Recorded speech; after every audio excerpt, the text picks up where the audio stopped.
This week on the Jock and Nerd podcast, we review the Indian action epic RRR. Plus, I saw The Flash early and the fellas ask me spoiler-free questions about it. Justine Bateman warns actors about the future of AI. Expendables 4 trailer reaction. They fix the sound on Spider-Man Across the Spider-Verse. Captain America 4 has a new title, and more. All in this edition of the Jock and Nerd Weekly for Monday, June 12th, 2023. You know who this is, and you know why you're here. You want all the latest comic book and superhero TV and movie news, and by God, you found it. Forget everything else out there. Forget all the Scientology bullshit. This is the real deal. This is the real deal. Worship at the feet of the holy trio of geekdom. The Jock and Nerd Podcast. Play it. Check. Check one. All right. This is for all you fans out there. Let's give it up. We talk it, we nerd it. We funny, disturb it. We talk it, we nerd it. We spoiler alert. Oh yeah! Hiyo, what's up, listener? Thanks for pressing play and welcome to the Jock and Nerd Podcast, where we give you comic book and superhero TV and movie news, reviews, and whatever we choose. Jock and Nerd. My name is Imran. My name's Anthony. He's the Jock. He's a nerd. And joining us when he's not fighting back British colonizers, he's working on the art of Kama Sutra. It's Rug Beam, but we just call him Rug Boy. What's up, Rug Beam? Quiet. I'm trying to harness my yoga. I'm stretching my legs over my head right now. Oh, my God. You're super flexible, Rugs. Careful. Oh, I think something's popping. Okay. I can't wait till give me a second. Brown people take back yoga as, their thing. It belongs to me now. Because, apparently white women have cornered the market on yoga. You would think they invented it if you look up things on the internet. But one of these days, a brown person will take Deep it back. breathing, Imran. Breath work. Anthony, do you do yoga? It's amazing. I've never done yoga in my life, no. Really? Oh, my God. I actually do want to try at some point. You fart a lot. Well, That's what I you learned. release a lot of things and you sweat. But, man, the high you get at the end, you feel amazing. Like all the stretching and pulling. I actually rather enjoyed it when I was doing it, and I miss it. But you can fix your back without going to the doctor. It's a real cheap way. Fix your back. I've done that. Like, miracle.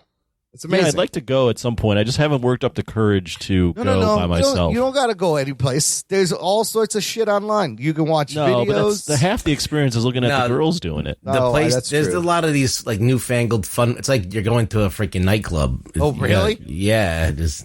No, I like doing it at home. I'd be way too embarrassed doing it outside. Have you seen the yoga where you do it and there's just goats around you? Goat yoga? Yeah. I see the yoga where there's like puppies and they just lie on you. Is that yoga? Yeah, no, that's what similar thing. I've seen this. They got bikini yoga, Anthony.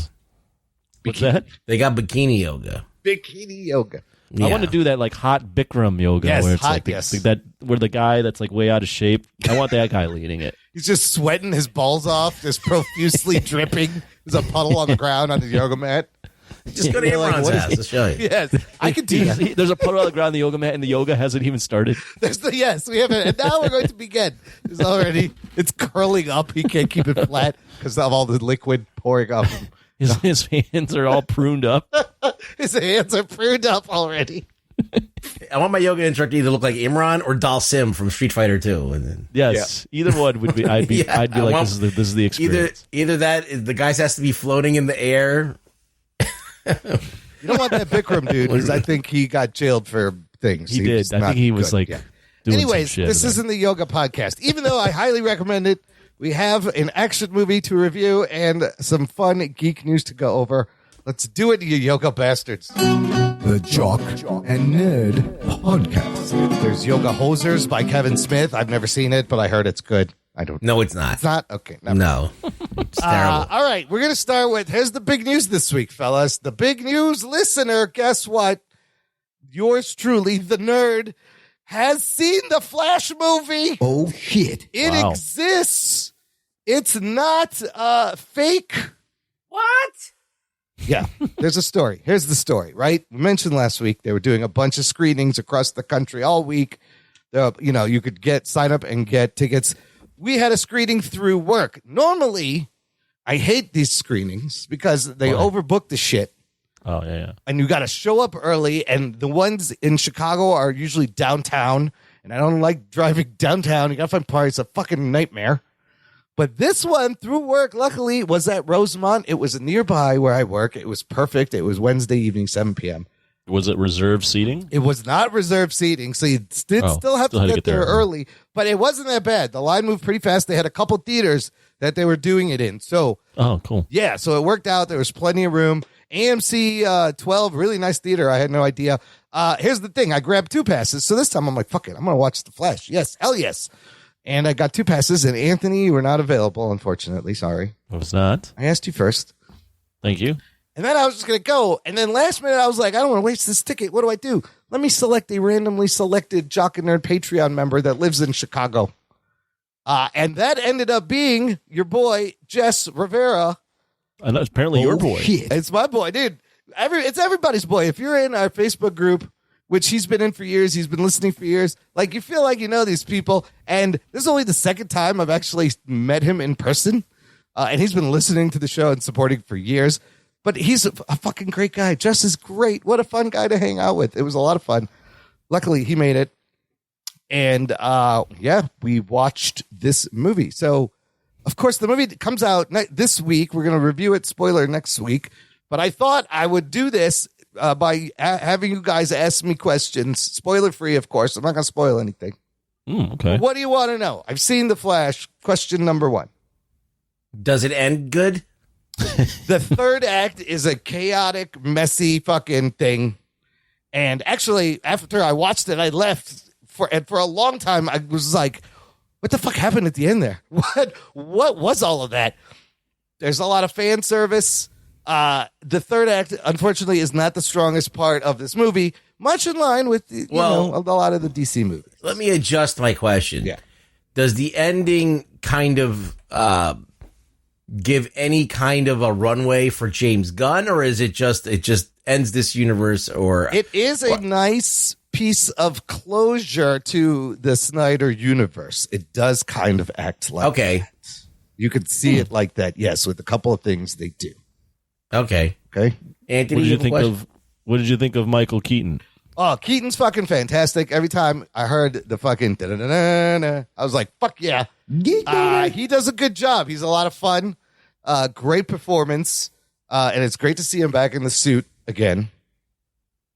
So, yeah, he's good. Next. What about new Supergirl? She's not bad. They didn't really give her a lot to do. Okay. She looked great in the suit. Was it a good movie? This is the question. Here's what I'm going to say. It was. I'm going to say it was good. Maybe even pretty great. It's very funny. The beginning is great. It starts great. Ezra Miller is really good, and it's no secret he's playing Two Berries. And if you've seen the trailers, you see shades of Back to the Future. There's a lot of that in there, but he's really good. They are really good as the berries. And overall, I was entertained. I was smiling. There's a lot of Easter eggs and nods, and maybe a little bit too much fan service. Never enough fan service. Reminded me a little bit of No Way Home. I'll tell you what, it's unfortunate this movie is coming out right after Across the Spider-Verse, because it's kind of a lot of the same shit, and Spider-Verse does do it better. So it's going to be compared to that, and I think they're expecting maybe a soft opening, like 70 million opening weekend, which is it's kind of low for this. The budget rumored to be upwards of $300 million with all the marketing and the reshoots. That's pretty floppy shit. If you want to get 300 Floppy million. jock. But is it good? Out of all these DCEU movies, it was definitely one of the more enjoyable ones. What about legs, Imran? So, will it have legs? Okay, this is what's interesting. The whole marketing strategy. Here's another story that goes along with this. We talked about how they can't put Ezra Miller in front of a microphone. They can't have them answering any questions at all. How do you market a huge movie without your lead? Well, you give it away for free. You do screenings. we were sitting next to this 13-year-old kid. This kid was great. We started talking to him. Jess and I, we made friends with him. He was all over it. It reminded me when I was 13 how geeked I was for Batman 89. This was his second screening of this movie already that hasn't even come out yet. So, whoa. Yes, and I heard at CinemaCon in April, we started early showing this movie. I heard in April in CinemaCon, they didn't show a big portion of the ending. When the movie ended, we talked to the kid. I was like, give me the lowdown. Was there any difference? Without saying spoiling, whatever. He did say that screening had more in it than he saw in the screening before. So they were trying to protect stuff. There is a post-credit scene. And as far as if this is the final version of the movie, that's great, but it's kind of clever to give it away, and I'm going to go see it again because I need to see if it's the same fucking movie. Because the kid told me the screening he saw before, they didn't show a lot of things. They didn't reveal things at the end there. So that kid was great, dude. If you see it through the eyes of the 13-year-old kid, this movie, I can easily see how you could call it the greatest comic book movie of all time. I felt that way about Batman 89, and that movie is not perfect, but I think it's a fucking perfect movie because I was 13. So as far as the hype and hyperbole of greatest comic book, it didn't blow me away. I would temper that a little bit. Currently on Rotten Tomatoes, out of 128 reviews, it's sitting at 72%. Okay. I'd say it's pretty accurate. I'd probably give it a little bit higher score. But So maybe like an 80. yeah. It is fun, and there's some the humor and the visuals. Oh, here's another great thing. It has some of like the best CGI I've seen and some of the fucking worst CGI I've seen in the same movie. And it's so bad at times it pulls you out, and it's perplexing why. I hope they finish it. I don't know if they can. This movie's been done for a while. It's done, so no, it's finished. yeah. It's I think what you're seeing is basically the final product. So like the effects when he's running in the thing is fucking amazing. There's a whole other goings on that's very important to the story. Looks like shit. And it's actually kind of a big There's some of those trailers, it looks like shit. I noticed that even in some of the trailers. So. It's kind of all over the place. I'm still you haven't tempered my excitement. I'm seeing it this Thursday, right? Okay, this Thursday it comes out. Yes. I still didn't even buy a ticket. I don't know why I'm asking you guys. I'm not seeing it with you, but yeah, Thursday. So Andy and Barbara Machete are the producers, and he's the director. They did just say that this most recent screening is it. There's no more surprises for the audiences that have seen it. There's nothing more, but we'll see. Because I mean, it's kind of clever to like fuck with people, and like now I'm still gonna go see it again, of course. So wait, you saying I didn't make you? Did I make you more or less geek boner? No, you've made me. I'm still about even Same. excitement. Okay. Yeah. I think it'll be fun. I've heard some good things about some of the fan service stuff, and I've heard it's pretty. You said even it's sometimes great. So I think it's pretty in line with what I've heard. Yeah, no, I would definitely recommend it. It's a fun time at the movies at the very least, and it's 2.5 hours long. We never really gotten other than that. We never really got a Flash movie. No, I mean, you have that one show that they released on TV, like as a movie type thing, pilot. Yeah, but we never really. So it'd be nice to get a Flash. And the movie cleverly it works as like an origin movie, even though we've met this Flash a bunch of times. It does. I do think about because they did this whole story in the Grant Gustin The Flash. This whole Flashpoint going back to save his mother. And you know what? They did a pretty good job with that, actually, for one season. So that's really the only thing I was comparing it to. But for a cinematic version of The Flash, it's fun. It's pretty dope. Cool. Yeah. Any other questions, Rugs? Any other? No, I don't want to know too much. I just want to know. That's it. I don't that want you saw it. It exists. Yeah. It seems real. They fucking made it. Seems like you had a good time for the most part. Yeah. Yes, listener, and if you sign up for our Patreon, I did do a spoiler reaction, instant theater reaction. Most of what I said here, but there's some other things in there. And listener, let me know. You can join the conversation. Let us know how geeked you are for the Flash show in the Facebook group. It's called Jock and Nerd Nation. There is a link in the episode description, and it's a closed group just for you. There will be a Flash movie spoiler thread posted on Thursday. And then you will hear all our instant reactions on the Patreon feed and stuff. Fun stuff. Okay, moving on. You didn't think I'd forget about the writer's strike update. You're not getting away without me giving you writer's strike update. They're still on strike. Oh, shit. All right. Week 6. On strike. I did want to share this thing I found. It's a Twitter thread from about a month ago from Justine Bateman. You guys know Justine Bateman. I know Jason Bateman. It's his sister. Oh. She famously played Mallory on Family Ties, my Alex P. Keaton's sister. But she's like a producer, writer, director, and more. So I want to read you this thread she has about AI, and because it's relevant now because, the DGA took a deal while the writers still on strike.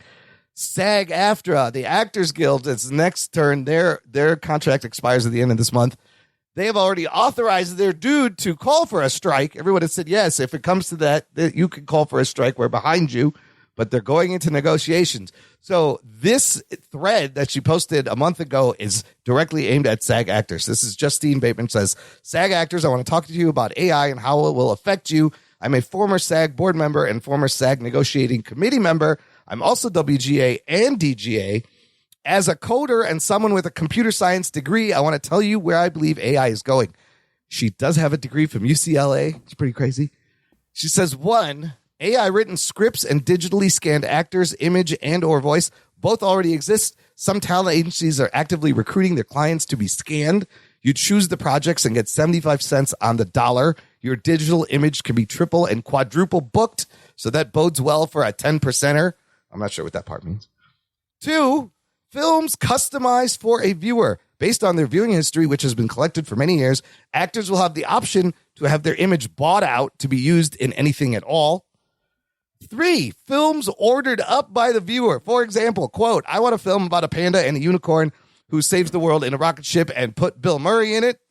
You'll be able to do that. 4, viewers getting digitally scanned themselves and paying extra to have themselves inserted in these custom films.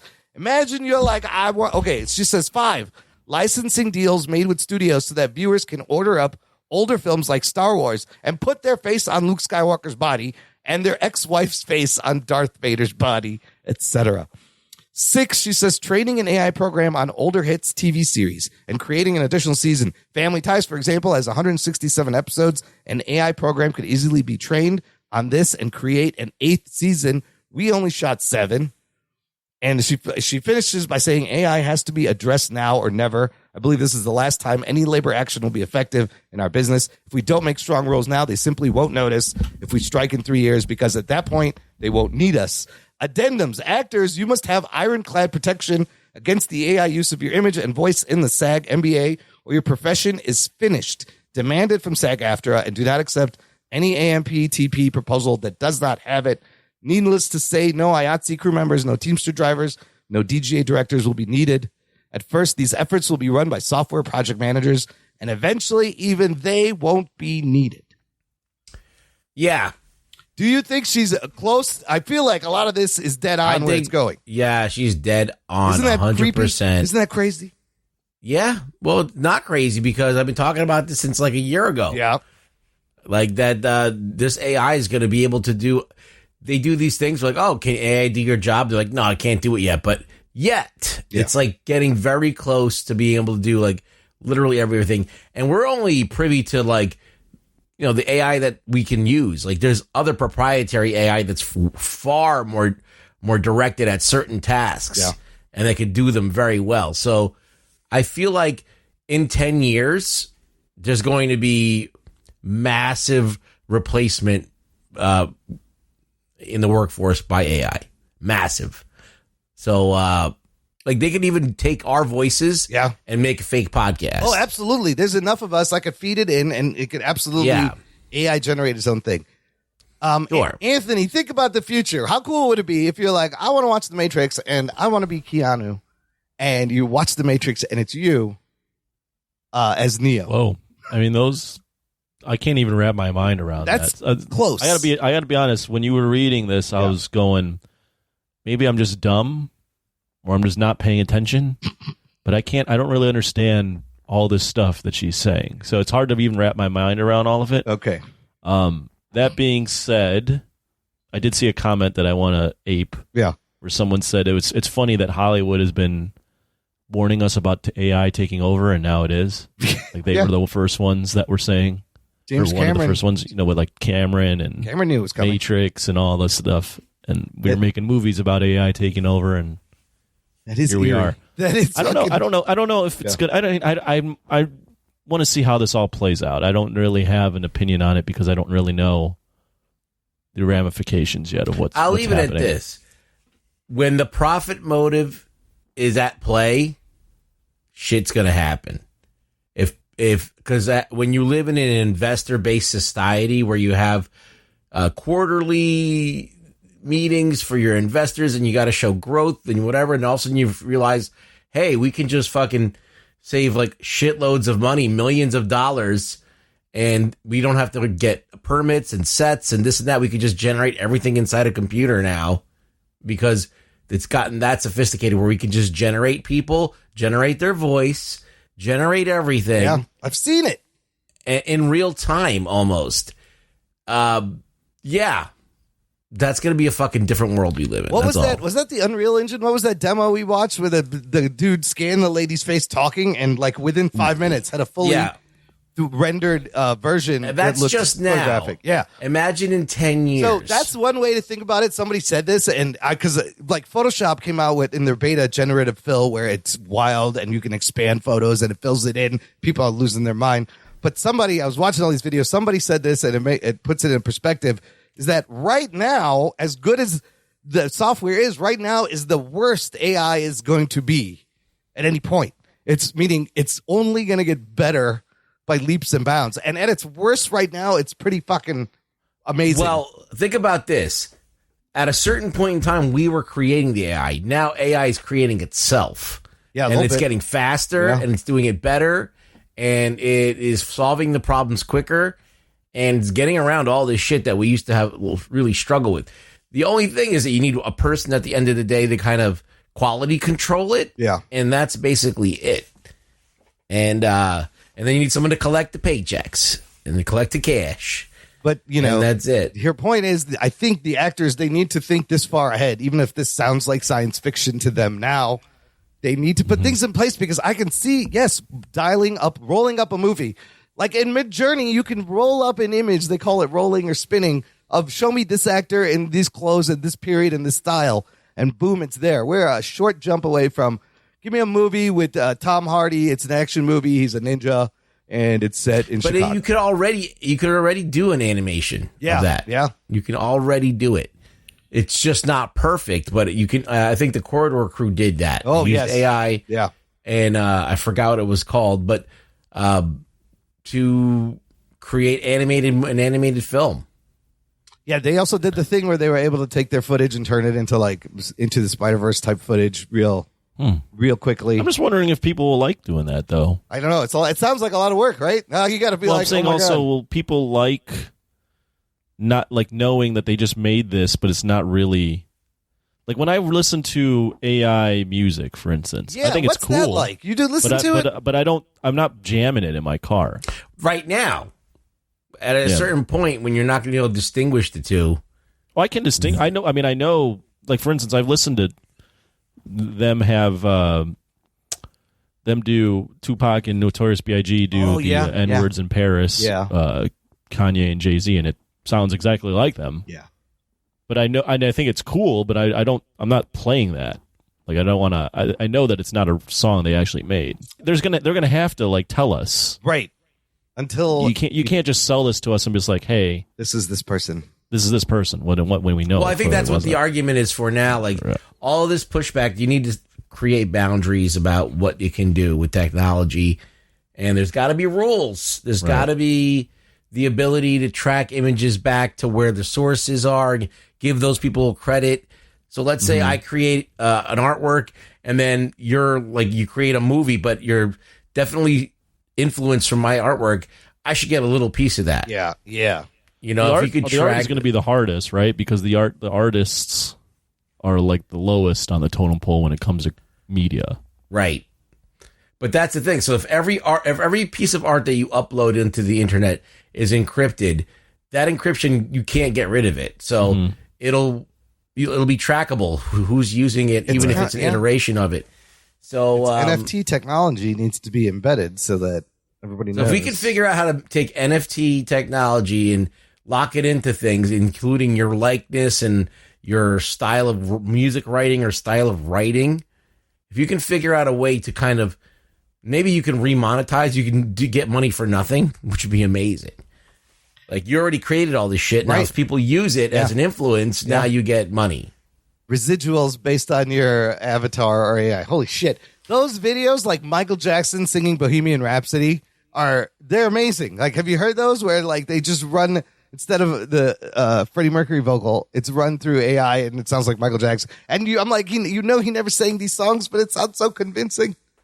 There was speaking of AI, Michael Jackson, there was an AI I saw on Instagram where they did an AI of if Michael Jackson never turned white. What Oh, he I would look saw like as an that. old Yes, black man. you shared that with me. And yeah, it's like young Michael Jackson before the plastic surgery, and he's got a beard and he looks great.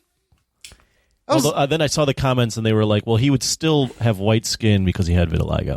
Oh, that's true. So it's very close, but just make him vitiligo. But like, he had a beard and he looked older, and I was like, oh, He man, looked great. Michael, you could have been. Wish he never tore up his face. Yeah, it was at a certain point. There was no going back, and there was barely any nose left.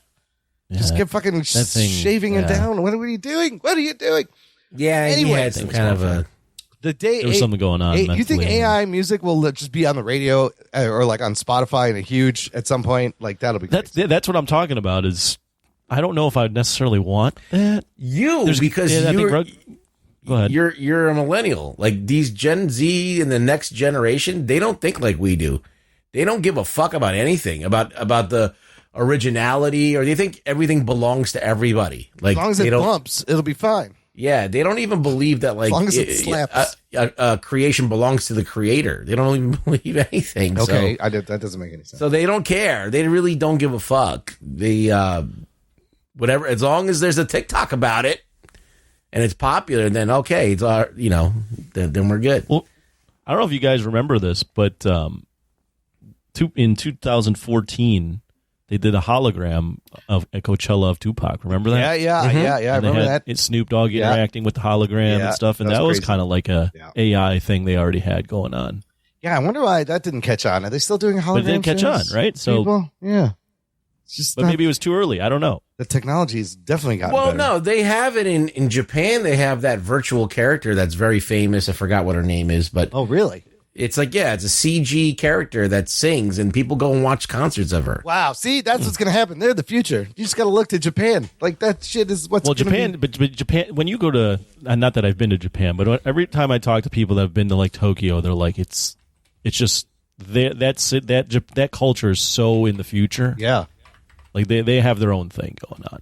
It's completely unique to anywhere else in the world. That's what happens when you take away a country's army or stuff. Yeah, Hatsune Miku. Let me put her They into got nothing the. better to do but make gadgets, and then they take over that way.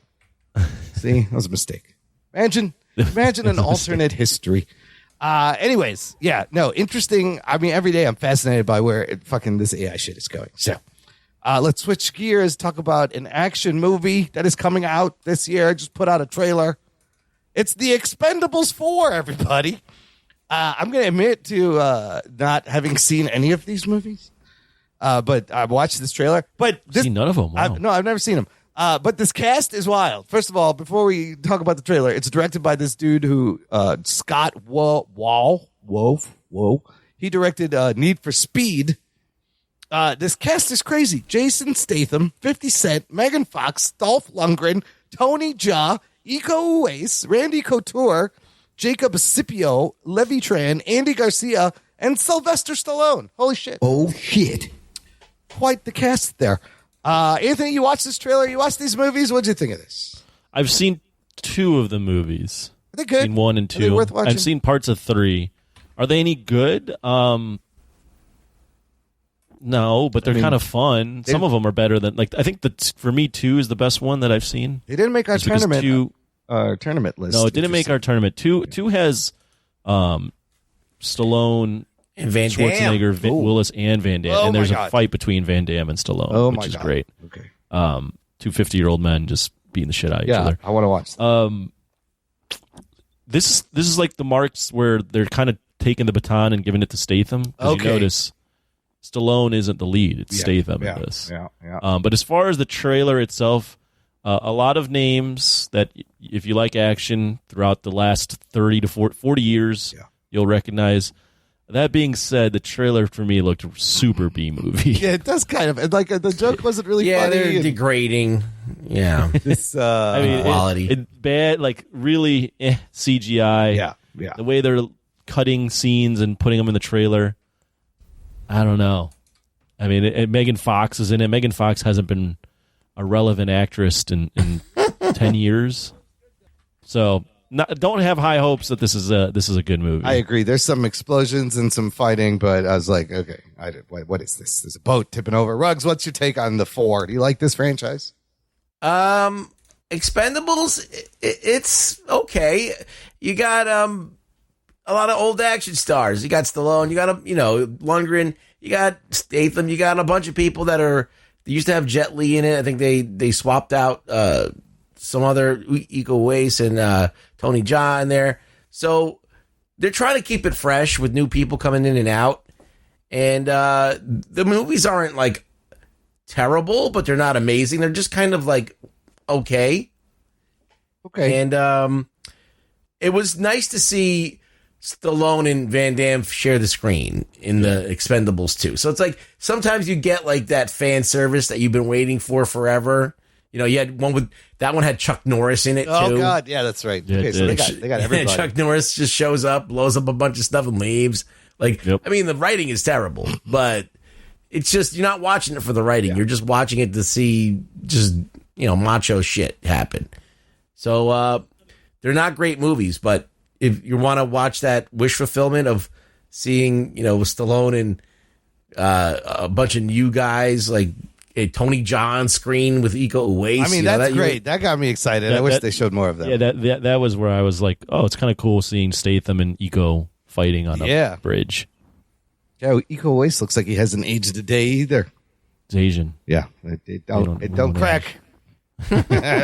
Asian don't raisin, man. Asian don't raisin. There it is. I forgot what the saying was. Yeah. But that's not what the saying is. Yes. Asian don't raisin. Getting it right from the Asian community. don't raisin. Yeah. Don't raisin. I like it. Right from the community, we have the slang. It's perfect. Anyways, I don't know when this comes out. Sometime. I mean, in the summer where you got Mission Impossible and other crazy action movies coming out. We'll see how. Yeah, I mean, it's one of those things. It's a nostalgia franchise. Yeah. That became a little bit of something. Now you're at part 4. I mean, the names are there. It's a fluffed up B movie with old action stars. Stallone's having a good year. He's had the Tulsa TV show and now this and like Schwarzenegger. He's got 2 things on Netflix, which is he's got that FUBAR and then he put out this documentary, which Bilotti said is pretty good. I started watching it. It's like a 3-hour documentary about Stallone. So the one of the best parts about part 2 is one of the best parts about part 2 is I remember besides the Stallone and Van Damme fighting and Van Damme doing roundhouse kicks at his age. But there's a scene with Bruce Willis and Schwarzenegger where they're gunning down people and they're just using each other's lines. Like, oh no way, Bruce Willis, Schwarzenegger's like, I'll be back. And Bruce Willis is like, you're always back. No, I'll be back. And then like at one point Schwarzenegger says, yippee-ki-yay, oh motherfucker. No, that's great. Yeah. So and it is kind of self-aware. Oh my God. They're in like a smart car, those little tiny ones. Remember those things? Yeah, so they look huge. So like they're both trying to fit in this little car. That's kind of funny. Adorable.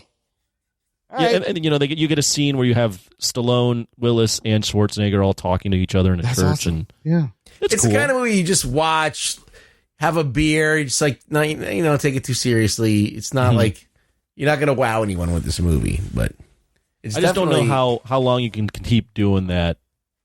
Like, this is the 4th movie. This is the 4th one. This didn't need to happen. I'm surprised they made another one. You got to milk this.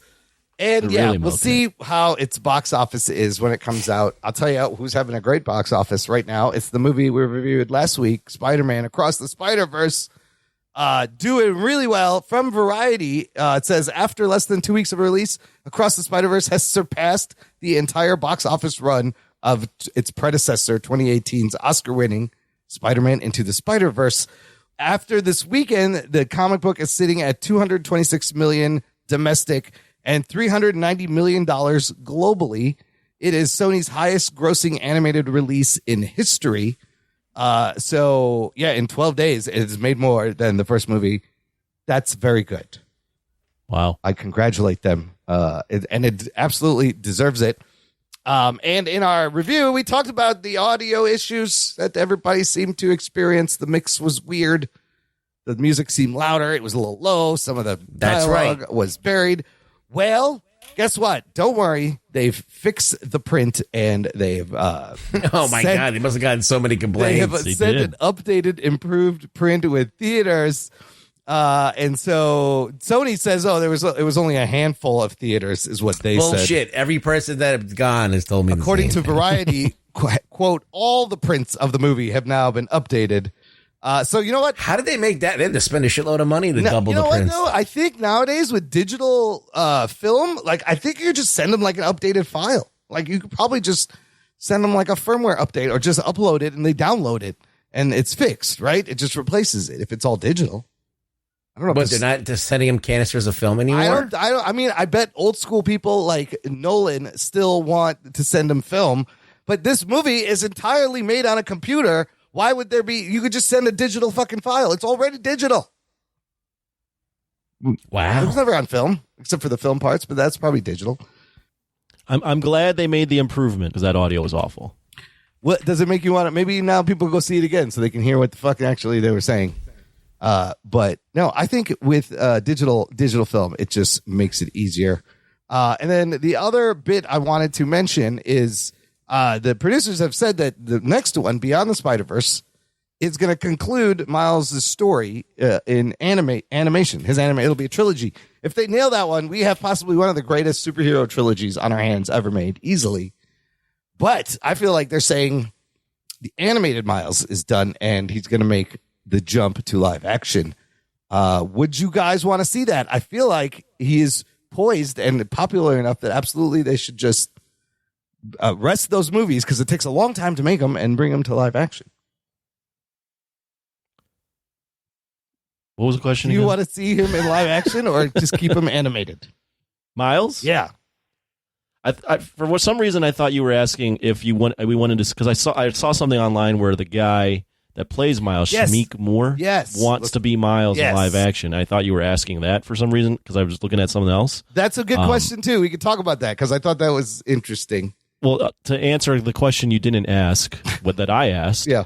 No, I don't want to see him because he's kind of old. He's 28 and he's trying to lose weight, and there's no way you're going to pay a 16-year-old. I'm sorry. No, so I'm out on that. He's Do I want great, to see Miles though. in live action? Yeah, of course. Yeah. Shameik Moore, give credit to his vocal talent. Like he did pitch it down. He sounded like a teenager at his age. I thought he did a really good job, but a voice performance is one thing. You're going to need a kid. You need someone who's more teenagery. I mean, this would be like what they did with Toby, where they're casting him almost as a 30-year-old. Yes, as Peter Parker. I mean, at high school, yeah. But then, yeah, he moved past high school eventually. One movie. But yes, I would love to see live action Miles as well. I think it would look great. There's plenty of actors that can pull it off. Absolutely. There's a ton of them. Yes. There's a ton that are already petitioning and campaigning. Shameik Moore, I love you. I love you. He's great. He plays Raekwon on the Wu-Tang show. He's great. I feel like after this trilogy wraps up and they kind of hopefully shore up all these ends and Miles can now just continue in his own universe doing his own Spider-Man thing. Yeah. Then you could go transfer into a live action movie that shows the continuing adventures, maybe. But do you think people will tie it too much to the cartoon? Is that now going to be a comparison? Like, are people expecting it to continue? Like, you're going to get a whole other fucking set of problems because of what you've done with this film. I don't know. It depends on how this next one ends it and leaves it. You know what? The fuckery in the multiverse in this movie also can explain how Michael Keaton's Vulture ends up in that fucking Morbius movie. Remember that confusing shit? Michael Keaton's Vulture. But if you watch Across the Spider-Verse, like the shit that happened there, you're like, oh, okay. That's how it happened. So they fixed their own fucking problem. And here's what I want to talk about. This movie took a long time, 5 years since the last one, right? I read somewhere it took them 4 years just to animate the Spider Society chase sequence. The next movie is slated to come out March 2024. It's like 8 months away, 9 months away. And I read this article where Haley Steinfeld said that she hasn't even started recording anything for Beyond the Spider-Verse. And I'm like, there's no way they're hitting fucking March 2024. I feel like it's going to get delayed unless they were working on both of them and there's not nearly as many crazy, like if they strip it down and there's not all the spider people in it and it's less characters. Do you think they're going to be able to hit this deadline is my question. I would have thought that they were making, I felt like it's kind of implied that they've been making both at the same time. I'm kind of surprised to hear that you're saying Haley Steinfeld hasn't done any of her lines. That's what she said in apparently. How long does it take to voice record lines? Not long, but usually the process is you record the voice first and you animate to the voice actor instead of the other way around. So this is why I'm a little confused. Or she's not in the movie a lot. I don't know. And whether this is true or whether this is some shit she said just to fucking stir up. But yeah, she said she hasn't begun recording for that movie, which is crazy. Yeah, but recording the voice doesn't take that long, so it doesn't. So, but they can do that in like a month, and then like animate just the mouth later. No, they're gonna probably ADR it to to. Usually, what you do is you animate to the voice. I thought you need the voice first, and then you animate to the voice. But now with technology, that you could literally do it the other way. Yeah, you could totally do it the other way now. Whoa.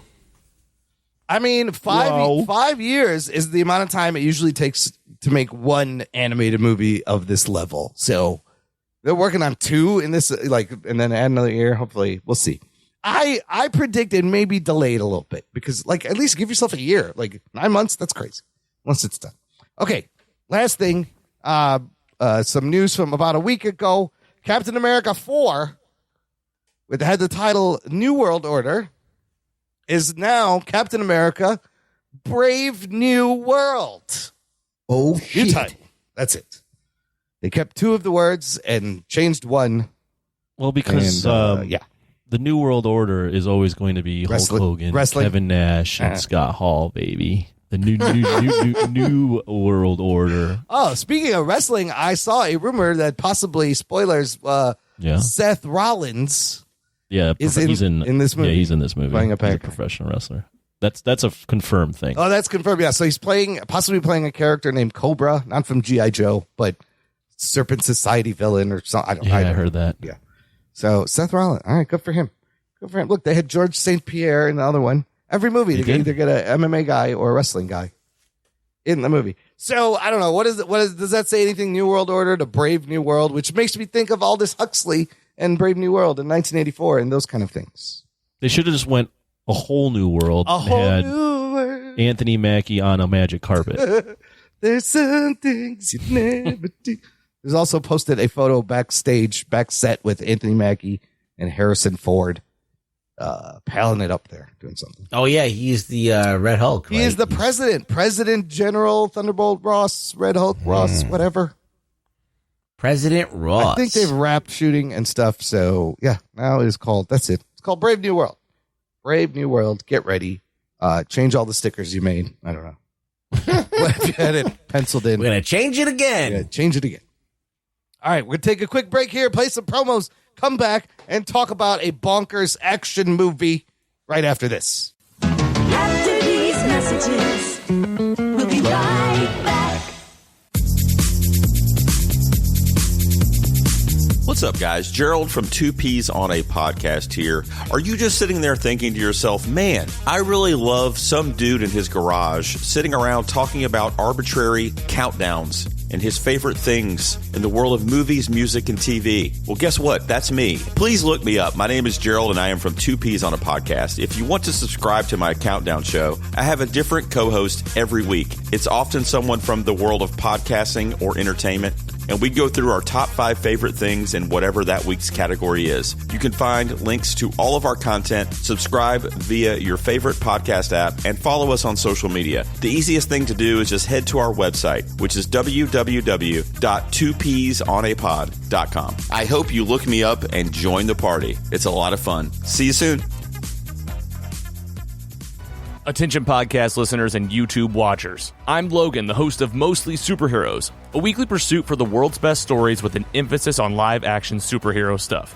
Every week, join me, PC Mike, The Giggler, Scotty Scoop, and Carrie as we talk MCU, DCU, books, TV, movies, and more. MostlySuperheroes.com is where you want to be. Watch us on YouTube, listen where you get your podcast, and we'll see you Sunday on Patreon. Enjoy the rest of the show. And Nerd.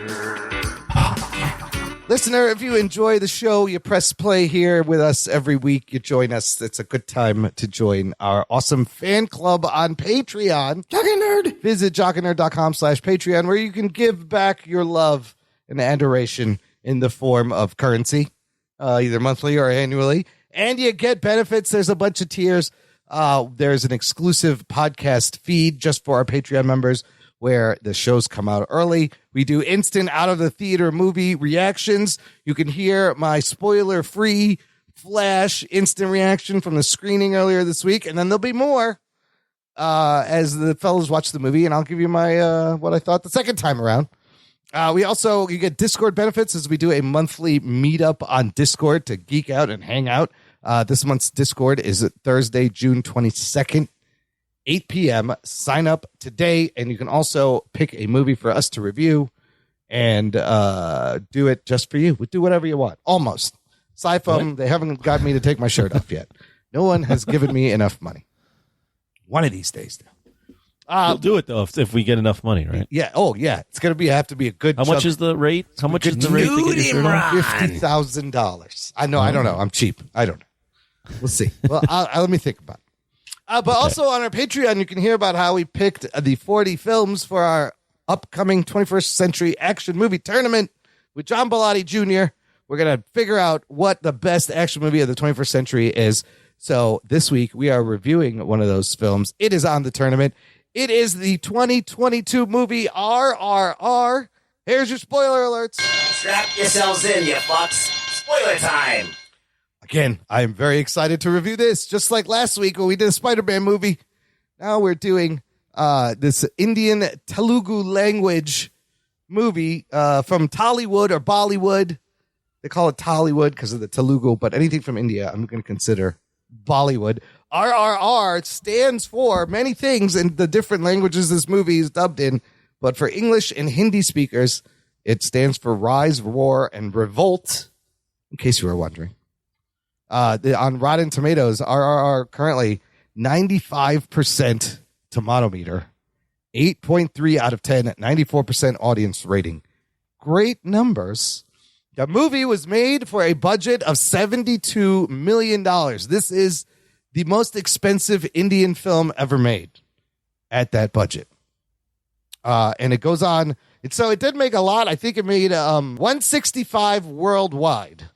Is its final tally on that set. But during its theatrical run, it became the third highest grossing Indian film, the second highest grossing film in India, and the second highest grossing Telugu film. Also went on to pick I think it's pronounced Telugu. Telugu. The version we watched isn't dubbed in Hindi, of course, because I think there's more Hindi speakers. Telugu is just like one region of India. The song also picked up an Oscar award for Best Original Song, 95th Annual Academy Awards just last year. Natu song, and that makes it the first song from an Indian film, as well as the first from an Asian film to win Best Original Song at the Oscars. This movie is directed by this dude named S.S. Rajamouli. He co-wrote this film with V. Vijayendra Prasad. So Rajamouli's kind of a big deal over there. He is currently the highest grossing Indian director of all time. He is the highest paid director in India. He has directed 12 feature films so far, and all of them have been very successful at the box office. 3 of his movies, RRR, Bahubali, and Bahubali 2, are among the top 6 highest-grossing films of India to date.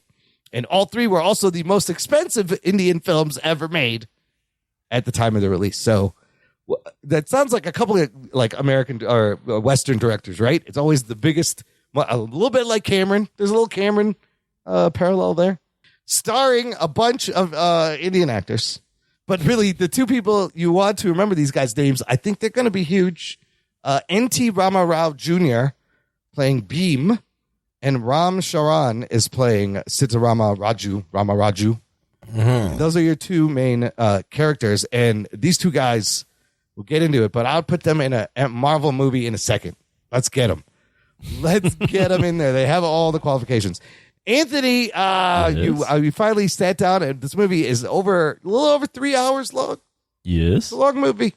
I watched this in pieces. Oh, I watched chunks. it. Smart. I watched about an hour or so on the plane. Yeah. I watched about another hour or so on the plane, and then I finished up right before the show. And it does break up well into like 3 chunks, I think, also because they have the way it's structured. Okay, so freshly watched. Anthony, tell us what happens in RRR. It's not a pirate movie, by the way. Arr. This is about when the British were ruling India back in, I think, the 20s. Yes. And you have 2 men with different agendas that are, one is a little bit more personal, one is a little bit more, well, they both have personal agendas, but one's agenda against the British is to capture a girl. The other one is more working as like a deep spy, spoiler alert, I guess, to take down the British Empire. And they're somewhat on the opposite side of things and also unknowingly on the same side and become friends. And it's about their friendship amongst in between their agendas in terms of what they have to do against the British Empire in India. Yeah, and I gotta know because I remember Jose Ibarra recommending this movie real early when it came out. Oh, I remember you talking about this, right? Right when it was getting hot. It was getting hot, and then I watched it, and I was like, "Holy shit!" And I need to know, what do you think after watching this movie? Where's your head at the end? Oh, I thought it was awesome. This is one of the first movies where I normally don't like watching movies on a plane because I'm just watching on a little screen. Yeah. But I was watching on the plane and I was enamored with it then. And then I would just take a break and I'd be like, I'm still thinking about that movie. And then I would watch a little bit more and then I'd watch the end. And I love the whole thing. I don't watch a ton of Bollywood or any Bollywood or Tollywood. Yeah. But I thought it was just a very fun, really cool experience of action, a little bit of history. I read that the director was taking a little bit of like Inglourious Bastards approach to this, where it's twisting history a little bit. Yep. I like that. Yep. Friendship between the 2 guys, the bromance between these 2 guys. Yeah. And then just telling the story in song. Like I don't watch that a lot, so that was a unique thing. I thought it was just a really, really fun experience. I thoroughly enjoyed it. I mean, I watched this movie and I was kind of blown away. I was like, I fucking loved it. Holy shit. I mean, just over the top action, the cinematography, the performances. It has all the ingredients. I grew up watching Bollywood movies with Amitabh Bachchan in the 80s when I was little because my parents watched them, and all the movies were the same. There was always a hero figure. There was always a fight scene, a hand-to-hand combat scene. There was always a dance number. There was always a romantic interest. Never any sex or even any kissing, but always a love story, and the hero wins at the end, and they all dance, and he takes all the ingredients and weaves them into the story to where it's organic. It makes sense when kind of one of the dance numbers, the other one is kind of crazy when he starts singing, but also in the action, it's clearly an homage to 80s and 90s action movies, to the machismo, to the John Woo type tracking shots of weapons that you could tell this guy's watched and loved all the stuff. And I love that it's in the tournament because we've done Thai action. We did what was the other one? Was it Filipino?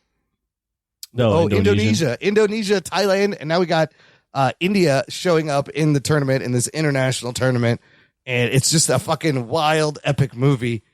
Ruggs, what's your take on this? This movie is a conundrum to me. It's one of those things, like usually we live in a black and white world, people. Yeah. Do we? And okay. Somebody's like, this is good, this is bad, this is silly, this is not silly. This is where like things are true at the same time, Like it is cheesy, but it is good. It is entertaining, but it is silly. It is improbable, but engaging. Like all these things are true at the same time. It's very Contradictions are existing. Yeah, Yes, I it's can like- see that. Yeah. like the movie is like nonstop coincidences that like drive the entire plot. Yeah. Like literally, like the guy, like he meets him while saving this kid. Oh, my like, God, the meeting guy scene. that he's looking for, and then he ends up going to the girl that he's attracted to, which just so happens to live in the place where the girl that he's looking for is in. Of course. Like, yeah, just nonstop coincidences. Like throughout this film, it's like written really like, yeah, they're just writing it to happen, and it's very evident, but you're still enjoying it and still fun to watch. I think there's an earnestness to how they're making the movie, and there is a lot of culture, and there's a lot of extras. There's a lot of people. It's not all. That was a huge cast of extras. Yeah, so they're doing like they're taking big swings with different aspects of the filmmaking, and so even though like my film critic brain is like, no, what? No, but I'm still enjoying myself. Like there is just a brazenness to like that whole like chicken fight scene. Yeah, we'll get to that. That's great. Yeah. I mean, there's just brazenness to a lot of things. Some of the CGI is not great. Yeah. But I think overall, fun is on the table. Fun and entertainment is paramount in this movie. It's entertaining and fun. I think it could lose maybe 20 minutes, 30 minutes. It's long. And still be just as good. Yeah. But I think it's very fun, entertaining, and well done in many kinds of ways. I mean, it's really well shot and well made. It holds up with any, Hollywood movie action, big budget release. It's charming. You really get to know and love these two guys. It's got heart. It's got humor. And then just fucking over the top, crazy balls to the wall action scenes. I feel like it's like Fast and the Furious with singing in it. Yeah, with the singing and dancing. With the singing, yeah. I mean, right away when you have the scene where the girl gets captured and mom gets hit with a fucking stick, and you're like, oh shit, this is violent. Yeah. And then the prison scene where you meet Rama and what a badass. I mean, I threw that scene on with some of my relatives when I was visiting Seattle, and they were like, this is so improbable, but it's so great. But they were like enamored with it. They were going, but we have to keep watching. I mean, that scene is amazing. Like that scene is so so there's fun. like 1,000 people, dude. Huge cast, right? And like the intros to both of the characters are fucking epic and badass. But Rama, this motherfucker, what a badass!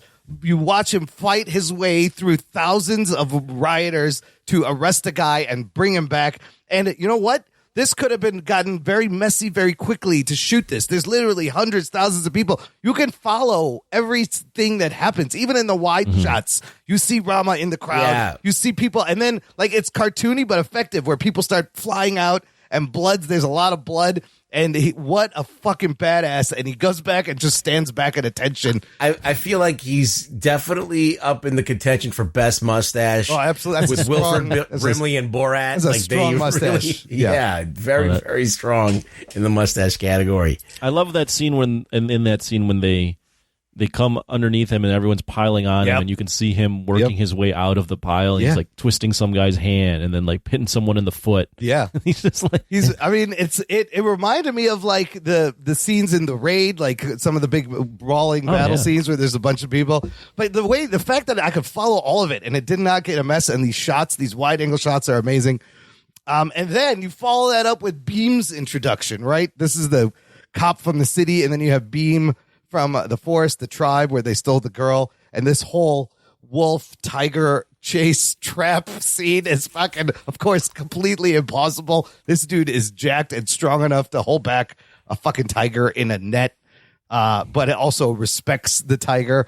All of the animals, they tell you right in the beginning, no real animals were used. They're all CGI.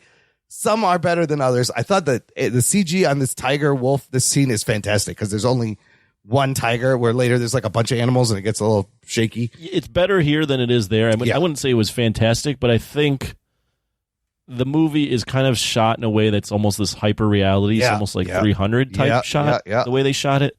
So I'm willing to like go with it because the movie's kind of an exaggerated reality, right? Sure. Like, you know, right off the bat in that prison scene, you know, with him jumping, like he just jumps so far. Yeah, and he's it's almost throwing people. like superhuman, like wire work or something. Right. Yeah. And even the scene before that, when the lady gets hit with the branch, Yeah. they do it in like a slow-mo way where it's like there's a style to it that I makes me go, okay, I know these are CGI tigers and wolves, but It's kind consistent. of fits this. Yeah, it works. it fits what they're doing. I mean, here. this guy's style is great. Like, I really like his use of slow mo. I'm unlike Zack Snyder. I don't. It's maybe it's a little overdone, but I thought he used it effectively. And I liked it. They're like just the water parts in slow mo. It's used well and not overused too much. Okay. I love them running towards each other underneath the Okay, water. let's get to that scene. So then they establish the two characters, and then we have the scene where they meet. And this is just a wild, crazy coincidence where Beam is at the bank of a river, and there's a train under a bridge, and it explodes, and there's a kid in the water, and Raju's up on the bridge, and wordlessly, With just hand signals. with hand motions, they look at each other and come up with a plan. They'd never met each other. They didn't even talk to each other. And the plan is I will grab a motorcycle, you jump on that horse and grab this rope, and then we're just going to come to the middle of the bridge and careen off the sides and jump off. And he grabs a flag, and you're like, what the fuck is the flag for? And then you see him swing down and wet the flag, and then Beam grabs the kid, and they at the same time, Beam throws him the kid. As he throws him the flag, he wraps the wet flag around him to go through the fire. That's what the flag was for. All of this was thought in a matter of seconds. Yeah, and they were able to communicate that with each And other. it was amazing. And then they meet and they hold hands in the middle, and then they drop down and they are running underwater for an embrace, for a bro hug. Yeah. Running on the ground of the river underwater for some reason. It's amazing. It's amazing. I was, the whole time watching that scene, I'm like, what the fuck? Are you serious? No, they're not. Oh It's my so God, they are great. doing this. Like, that's my whole thought process through this whole movie. But, like, yeah, that was the first, like, the beginning, okay, I get, like, you're doing this exaggerated shit, but this was just on another level of just like, okay, we're going to swallow this, okay, man? Yeah, you ate that one. Yes. Now can Yeah, you take this take one this down? one. Yeah. And if And you a can big take gulp this of one that. down, then you can take down. You probably are gonna be able to take down the rest of the movie. Yeah, there's a lot of, like, This is wow. it. And this is in the first like 40 minutes. You get these three scenes, and you're like, yeah. oh, okay, all right. And then what do we get? A wonderful 80s fucking becoming friends montage. With, Yeah, I expected the Mentos song to come up. they're riding horses and bikes. They're doing pull-up contests. I mean, this is the modern day so great. Rocky 3, Yes. Sylvester This is Stallone so and Apollo good. Creed. Yeah. Carl Weathers running on the beach and embracing in the water. I mean, you even see them foreshadow. At one point, Raju is on Beam's shoulder and he's doing squats, and they foreshadow the whole fucking thing at the end. And then, Raju. Well, the songs also tell the story, Yes, right? They're yeah. telling you about Yeah. how this guy meets this guy, Yeah. and that how at some point that's going to come to a head. So they're telling you through song what it is. Yeah, the songs, the words in the whole movie are reflecting what's going on and foreshadowing. The songs are almost the exposition. Yeah, it's some it's points. good, and the music's really good. Speaking of the music, right? Raju plays wingman and gets a Beam to talk to the British lady. Yeah, he like throws nails on the floor. It's great. and, He's like, I'm just gonna fucks up her I'm gonna car. ruin her car. So it's 1920. Who cares? I did laugh at that scene when he's shaking his head no, and then they're Yes, going- like, yes, that let's scene say only no. works, by the way, if you don't have it dubbed in English. Because if you have it dubbed in English, then it doesn't make any sense. Yeah, can you Why he watch can't this dubbed understand in her. English? I don't even know. It is. Oh, There is what? an English Yeah. version on Netflix. Oh, But I It's threw not it gonna on work. in Hindi because Yeah. it makes it, even though they're not speaking Hindi, right.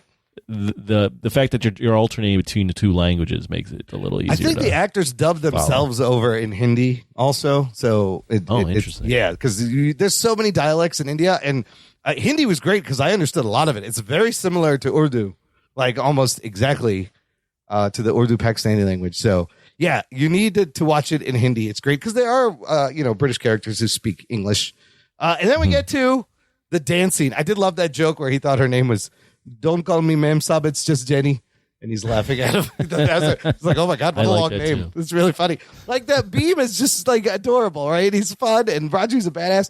This fucking Natu dance off is great because you get the big Bollywood dance number, but it's part of kind of part of the narrative, and the dancing is great, and it's really fun. And the whole time I'm like, fuck these British people. Like, they set up the British are evil so quickly. Ray Stevenson is in there. That's the other cast member. I put my finger on it for a while who that was, and then the late, I had to look it up. passed, yeah. Ray Stevenson. I forgot to mention that. Yeah, Ray Stevenson as the bad British colonizer. R.I.P. He's great in this movie. Can't wait to see him in Ahsoka. Any comments on that dance number? Did it take you out of it? Did it feel organic? It was entertaining. So regardless if it felt like it was jammed in there, I mean, it is a Bollywood movie. Yeah. This is what you get. Right. And it was entertaining to watch. So at least if you're going to do a dance number, at least be entertaining. So I like that they wove it in cleverly. Also, as someone that doesn't watch these types of movies, but has been watching a ton of action movies, great change of pace for me personally. Yeah. Just going, okay, now we're just doing a dance. Here's some fun. Yes. This is not something... I'm never going to see Stallone do this. Right. Imagine like any of those dudes. You see Jason Statham doing a dance number? No. But again, like the Raid, right? This is how, think about how talented these fuckers are. A lot of the stunt work is done by them. They're doing the fighting, the stunt work. Not only that, they got to know dance moves. I think the singing is dubbed, but they got to know choreography. And so I always thought Bollywood actors, they have a range of skills. Like they all got to know it, come in knowing how to dance and fight and act. So it has that same, it has that same kind of thing where like, it's believable that these guys are, I mean, it's them doing it with some CGI help. Anyways, there's a whole thing with Raju torturing this dude and gets a snake thrown on him and gets poisoned and a bunch of things. But the friendship between him and Beam is great here because either one they don't know what each other's really doing. That's when they find out, is when he's treating him for the snake bite. Oh, that's right. Because then while he's out, Beam's like, I'm ready to attack this compound. I got a whole plan. I got animals. We're going to do it. And they do it. I mean, and Beam just saved Raju also. So he owes him his life a little bit. But this fucking scene at the party, when Beam fucking goes crashing in and the thing turns and he's leaping with 2 torches and all these fucking animals coming out. It's fantastic because not only is he have to fight the British, he's got to fight the fucking animals. They don't know who to fight. Some of them are attacking him. He's just grabbing them and throwing them at people. It's fucking great. What did you think about? Yeah, he throws fucking a leopard at somebody. Yeah, I mean, again, just they just keep ratcheting it up. Every action scene, they're like, okay, like Rugg said, you took this down. Now, can you take him throwing animals at people? Giant tigers. But like, why does he even need the torches? Does he light something on fire? Because it looks badass. Well, he uses the torches to instigate the animals to fight people. Oh, because that's the animals right. at one point try to attack him, and so he waved it waves at the him. torches That's right. around. Yeah. And then fucking Raju rides in on a horse and carriage that is on fire. And then he is the fire. He is the fire. Beam is the water. I mean, that when he jumps off it and the thing goes flipping and a wheel hits Beam in the chest. And now he's trying to arrest him. And Beam is like, bro, you really doing this? Are you fucking serious? He's like, I got to arrest you. And they have a big knockdown, drag out fight. They have a good fight with the water hose and some fire elements, fire versus water. Oh, that's a cool scene too.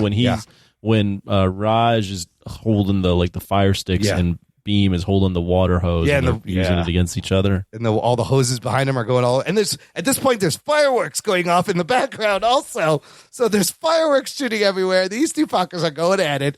And it is some fucking superhuman shit, jumping, spinning, twisting in the air. It's so great. And just as Beam is about to save Molly, jump off the balcony there, he gets caught by Raju's whip. And this is just like half of the movie. I'm like, holy shit, this is halfway. What the fuck? Beam is captured and shocked at his buddy. The betrayal is great, and you can feel it. This is where they break for the backstory. Yes. Yeah, this is where they break, where now you find out. Because this whole point in the movie, as a viewer, you're going, man, Rama is just a piece of shit. He's betrayed his people. And then you realize that he's actually in a deep, deep cover mission. Holy shit. And the whole time that was my question before we got to this point. I'm like, why is he working for the British? Why is he on the colonizer side? And you get this amazing flashback scene where his father is training his whole village to fight the British. And they attack. And the fucking British. The father's doing that because he experiences a situation similar to what Beam's village, where they were like, you don't even need to waste a bullet on these fucking the whole people. speech about, do you know the price of a bullet to the British Empire? Don't waste it on these brown buggers. Right. Beat them down. And so, that comes into play as they are attacked, and you watch Beam, and Raju is an amazing shot. He can take a shot from fucking 1,000 yards away. Deadly accurate because of his dad. Anyway, his whole family is fucking killed by the British, essentially. His mom. Well, he's got to kill his dad. Brother. Yes, and then his dad, who is dying, becomes a human bomb. He straps the fucking dynamite on him, and he's like, load, aim, shoot. And becomes, I was like, holy shit. So his dad made him promise, no matter what you do, you're going to get weapons for everybody here so we can fight these fuckers back. And this was the long con Roger's playing to infiltrate, go higher in the rank, get a promotion, and steal some weapons. Basically, and send them back. They knew that Beam was coming in to save this girl that they took. And so they said, if you could catch this guy, we'll give you a promotion. Yeah. So that was his impetus to try and hunt this guy down. He didn't know that it was going to be his best friend. He had no idea. But he's betraying his friend for a greater cause, right? It's a very nationalistic view, which is fantastic. So, what is Beam's punishment? He has to be publicly flogged to set an example. Who's got to flog him? Fucking Raju. Ram has to flog his buddy. And this is a very graphic, disturbing scene. At one point, the lady throws him a whip with spikes on it. And how does they do the best they can to make the British just holy awful shit people. It's a very like Jesus Christ very moment. biblical. Very biblical, being flogged by the Romans, 39 lashes. And what's Beam's reaction? Not only does he refuse to kneel, he starts singing a song about being flogged. Of course, that's what anybody would do. And just smile and like shake it off. And there's a lot of blood. It's a great scene. And all the people start to now, who watch this, start to get inspired. This is great. Yes, they riot because of his defiance, and Ram realizes, I'm an ass. He's like, I'm trying to get guns to help my people. This guy just, with his voice. He rallied everyone with a song. With his emotion, he rallied everyone, the same effect with his song. So then there's an alternate plan. Now Roger's going to try to help Beam. They're going to hang him out in the countryside. He had it changed so he could set up a whole thing. And here's where you get the great scene of the car that Ray Stevenson is driving in, get hit by a tree and flip. And Ray Stevenson flying into the air, catching a rifle and getting off a perfectly aimed shot in the middle of the air while suspended as he goes flying from this. It's so great. I was like, this is a badass Ray Stevenson moment. Yeah, definitely cool, memorable. It was memorable, wasn't it? Like it was good. It was cool. It was good. I mean, I wouldn't say it's the best scene, but yeah, it was a good scene. I mean, you're also getting into now Raj getting Molly out for them, and then you have another. It culminates in another fight scene where you just want them to talk to one another, but Beam has no idea that Raj is even trying to get him out and stabs him with the claws and stuff. Yeah. Oh, that was crazy because it looked like he was going to shoot Molly, right? And he was really shooting the guy behind him, and he takes him out. And now Raj is captured, and he's hanging in fucking cuffs and grows a long ass beard. And I love that when he gets captured, he's just still always doing pull-ups. Oh my god, it's such a great trope. He's like, at some point you're gonna get out. You want to at least have your muscles. They throw him in solitary. He's still doing fucking pull-ups. He's got to be in shape, but he is in bad shape. And at this point, the coincidence happens where Bean runs into his fiance, and another coincidence. She tells him the whole story that what really happened, what Rama's real plan is, and then he's like, oh shit, I got to save him. So now Beam has to save Ram, and he crawls around pounding on the ground looking for the cell, which is kind of hilarious. The guy pounds back, and then he proceeds to pull metal gates of a solitary cell just out of the floor with his bare fucking hands. While screaming at the top of his lungs. Nobody None notices. of the guards Yes, come out. the spotlight doesn't catch him. Nobody notices. But he just rips this fucking gate out of the ground. How strong. And then you get probably one of the most favorite fights is... This is my favorite scene in the whole movie. This is a scene that you hyped up right after you saw the movie. Because Raju's legs don't work. Ram's legs have been hurt, and so Beam carries him. They fucked him up. he needs Beam to put leaves on them so they're fine. Oh yeah, he has a special forest cure.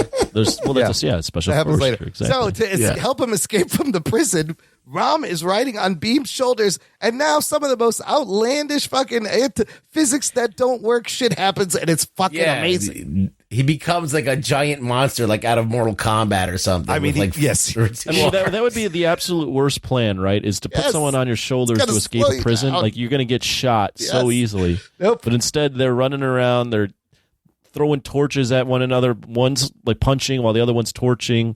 They're doing like monkey bar shit where they're like jumping and doing gymnastics. And like don't swinging fall over onto, with the momentum. It just stops. I mean, at one point they both climb like the watchtower and no one sees them climbing it together.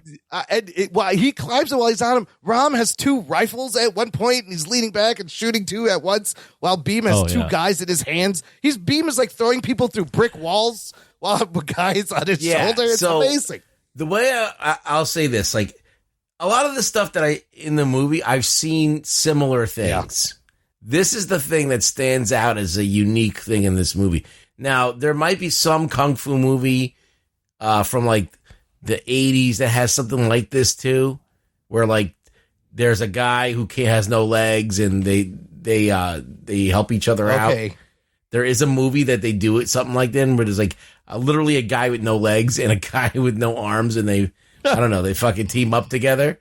But yeah, this is so unique. It's so different. And it's great because he's got 2 guys in each end and he's mowing down the other people with them. And I'm like, how did they do this? Like, it is crazy. And they're flipping around.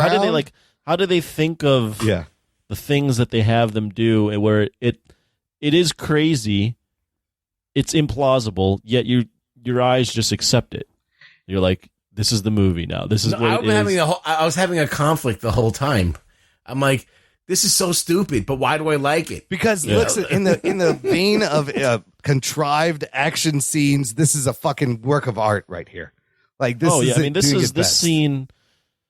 The best scene up until this point was the introduction to Raj or whatever the fuck his name is, where he takes on 1 million prisoners at once, and that could have been like the iconic scene, but instead. They find a way where they're going, there's a better scene. We've got a scene that people will talk about in terms of the action annals for the rest of the time. Like, this was the scene where I laughed audibly. I jumped out of my seat. I was like, I can't wait to talk to somebody about how crazy this fucking scene is. Mm-hmm. And it was very memorable. And it's just I'm talking about. I want to watch it again because it's just so fucking ridiculous. Really, going back and just watching the action scenes in this movie is so enjoyable.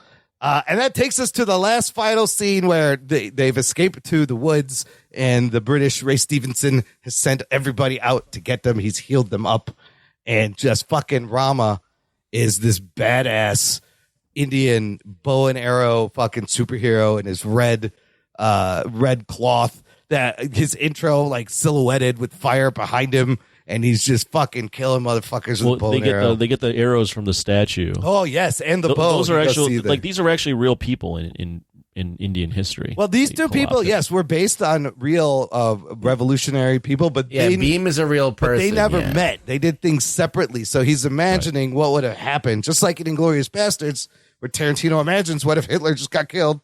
He's imagining a meeting between these 2 freedom fighters that actually lived. What did Rama go undercover? Or is that the story with him? Or? I guess that.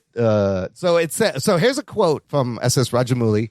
He says, "I was interested in the coincidence of these 2 freedom fighters, both born in Andhra Pradesh and present-day Telangana at the turn of the 20th century. They left their respective homes, disappeared for 3 to 4 years, and then came back to fight against the oppressors. But their modus operandi was the same. They were striking police stations, taking away the guns, arming the people, inspiring the people. Unfortunately, they both died at the hands of the British in the same way, but they never met. I thought, what if we make them meet, create a rift between them, and then make each one inspire the other?"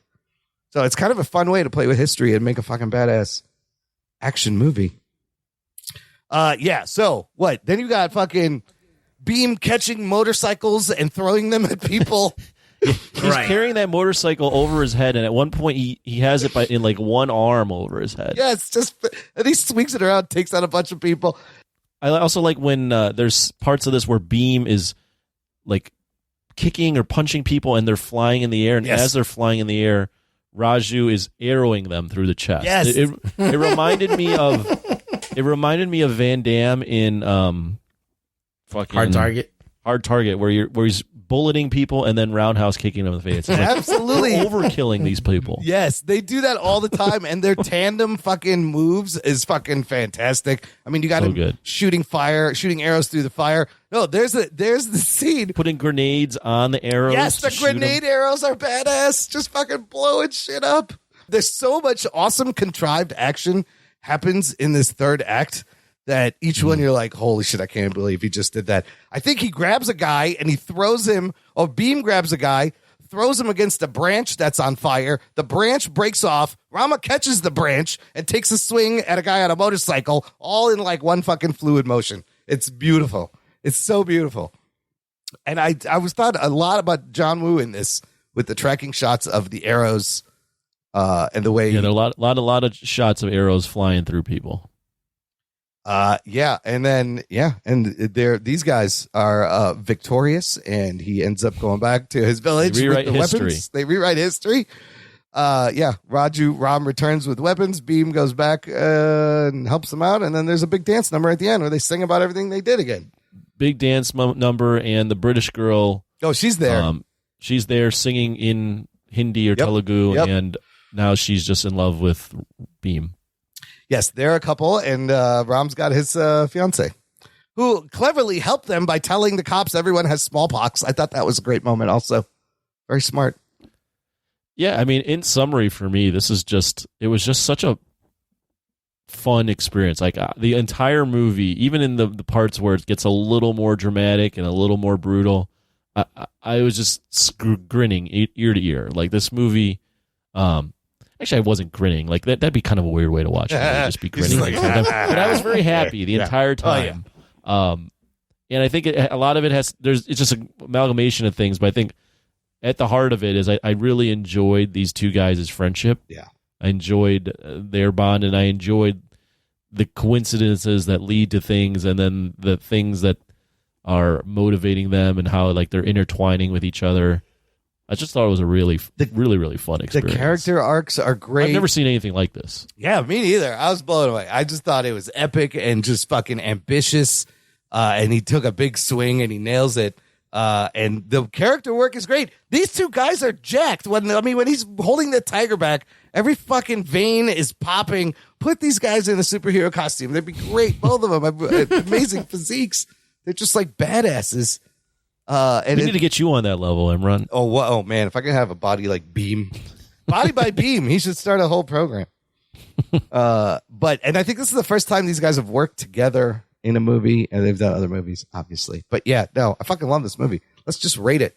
What are you going to give it, Anthony? So I'm doing this based off of what I put on Letterboxd. Okay. I will say that this movie is not a perfect movie. There's CGI issues. There's a lot of contrivances, whatever, things that happen that just are written to happen. That being said, I had just a blast watching the movie, and I watched it in pieces. Like I didn't even sit through the whole thing. I watched it in pieces, and I still thought it was an awesome experience. 2/4 of the movie I watched on a freaking phone, which is a horrible viewing experience. Wow. And I thoroughly enjoyed it. I liked it so much that I showed my family, who are all in their like 60s, this movie. They'd hate watching foreign films. They were watching it and they were like, oh, we got to keep watching this. Like, they were into it. So all that being said, you throw in the great fight scenes. I mean, this is clearly a great action movie. This is me totally speaking out of my heart and having just seen the movie. There might be some recency bias, but 10 out of 10. Oh, shit. Wow. I mean, I love everything you just said. I fucking loved it. I have no problem. I'll give this. You give it a 10. I was going to give it 9.5. I got no problem giving it a 9.5. It definitely deserves to be in the tournament. It is. I've never seen anything like this before. Absolutely. And I love the homage to the action movies and the passion and the ambition he put into this. It's fucking great. It's an epic fucking ride. Ruggs, what do you give it? It's a 9 for me. Yeah. I was conflicted the whole time watching this film because it does do the thing that you really want, which is entertainment. It's an entertaining film first. You have fun watching it. When you sit back and you think about all these contrivances and whether there's a better movie in there somewhere, or if the time was used properly and the pacing was properly used, then you can start making arguments to take it down. But from being a perfect film, but if you haven't seen it and you got 3 hours to kill, do it. You got to check it out. It's so much fun, and just for the fucking chicken fight scene alone, like that will fucking rock your socks. Instant classic, and you can watch it in chunks, just like you did, Anthony. Like. I feel like if you watch it in chunks, you might not feel the length as much. Definitely did not. Yeah. So and there's like chapter breaks and stuff, that right? certainly so helped. you can stop at one of the chapter breaks. Like they don't bring up the title card for until an hour in or something. They'll be like, oh, now the movie has started. Yeah, I watched it all in one sitting. I had exactly 3 hours and something to kill, and I'm like, okay, let's go. And so I watched it all in one sitting. Yeah, I mean, these Bollywood movies have come a long way. That's all I'm going to say. And it does make me want to check out some of these other action movies that have been coming out of India. Like Brahmastra? That one. There's Pathan. There's another, I think it's going to be a franchise. But fuck, man, he made a great film. Maybe I might even watch Rajamouli's other movies.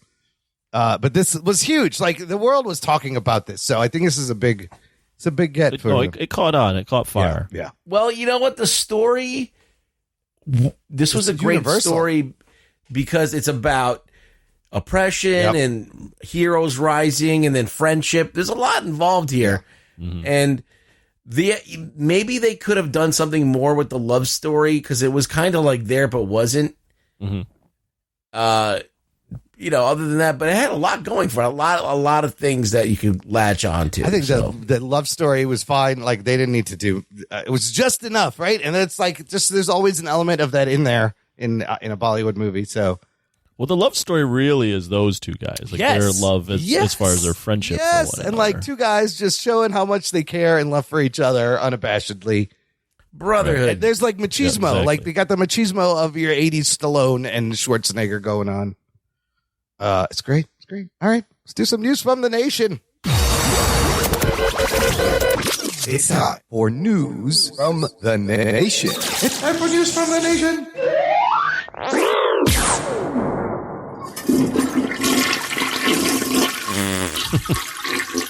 It stinks. It stinks. It stinks. Open a window. So I'm gonna start with some Jess Rivera comments. I've already mentioned. I took him to see The Flash. We had a big date. Here's what he thought of The Flash, spoiler free. He says, definitely a fun watch, and we'll need to see it again. Kind of hoping it's got improved CGI and Final Cut. That weird popping noise in the opening makes me think this wasn't the final version. There was some weird audio in the beginning. There was like I think something was wrong with the audio system in the theater because then it stopped. And I was like, at first I was like, is this going to be like this the whole movie where it was crackling at certain frequencies? It was very distracting. But the question is, and there's a little discussion he's having with his buddy in our Facebook group, was that the final cut or will something change when it is actually released? This is the big question I have. We will find out this week. Jess Rivera also posted another thing. Remember we talked about how Barbie and Oppenheimer is coming out on the same weekend. So he wanted to know Barbie versus Oppenheimer. We will be watching both. If so, which one will be up first? We have some answers from our group members. Blake Braden says Oppenheimer, then Barbie, back to back. I don't want to end on the depressing movie. That will be Oppenheimer. Okay. So then that's not a bad plan. Scott Swangorum from Mostly Superheroes podcast says, with $3, I'm sure Barbie will be up first. Oppenheimer is probably going to be great, but I'm not sure it's a must-see in theaters for me. Jose Ibarra says, going to watch Barbie with a group of friends. A lot of people are going to see this movie. Seems like it'll be the better theater experience of the two. I'll wait to catch Oppenheimer when it's streaming. And Ron Hahn says, taking my niece to Barbie, but then going to Oppenheimer. It's going to be interesting to see the opening weekend box office. Keep in mind, Oppenheimer is apparently Chris Nolan's longest movie he's ever made. So it's easily going to be like 3 hours. I think because his longest movie was Jesus. Well, his longest movie is 2:49, and he's saying it's the longest movie he's ever made. So that's going to cut into a bunch. Well, you're going to pose the question to us? Yes, Barbie versus Oppenheimer. Will you be watching both? If so, which one will be up first? Anthony. I don't think I'll see either in the theater Okay. unless you force me to. Okay. But if I had to choose, I think I'd watch Barbie first. Oh my God. Okay. Barbie wins. And the reason for that is I think Barbie's just going to be a really interesting experience. Yeah. Like there's more variables there. Oppenheimer, kind of know what you're going to get. Yeah. You get a good Nolan film. Yeah. It's going to be long. Yeah. They're going to be. You know how it ends? Yeah. Yeah, we know how it ends. With a spinning top. Yeah, with a spinning top. And Nolan Oh, I see what you're films, some movies are more rewatchable than others. I don't know if Oppenheimer is going to be the one that you go, yeah, I need to see that one again. I mean, this could be his another Oscar nomination for him. Do you think that people are going to go watch this in the theater? Which one? Oppenheimer? Oppenheimer. What's your answer to the question? Well, I'm not going to see either of them, Okay. but if I had to pick one to watch first, it would probably be Barbie, just because I'm curious to see what the fuck it is. Yeah. But I know Oppenheimer is clearly going to be the better movie. See, I've changed my mind. I was thinking Oppenheimer first, but you guys both, you're right. Like, I'm so intrigued and curious. Like, my curiosity would be like, I need to see what the fuck. I think the people going to see Barbie is going to be a wide range of audience people in there. When do you think we're going to start getting the first reactions to this movie, whether if it's good or Which bad? one? Barbie. Like, we know Oppenheimer's going to be decent. So soon. I think they're both coming out later this month. If they're confident, we'll probably start seeing reactions 2 weeks out. Yeah. Yeah, I can't wait to see what these first reactions are. Oh no! Wait a minute. Oh, wait a minute. That's wrong. Oh, yes. Sorry, July. They're both coming out July 21st, not June. Well, okay. So I'm a little over a month and a half. But Oppenheimer is, well, yeah, like you said, you know how it ends, and it's long. And I don't know. We'll see what makes. I think this Barbie's going to be huge. Okay, let's finish up with some. What are we watching, Anthony? You had a lot going on. Did you watch anything else? No, unfortunately, I did not.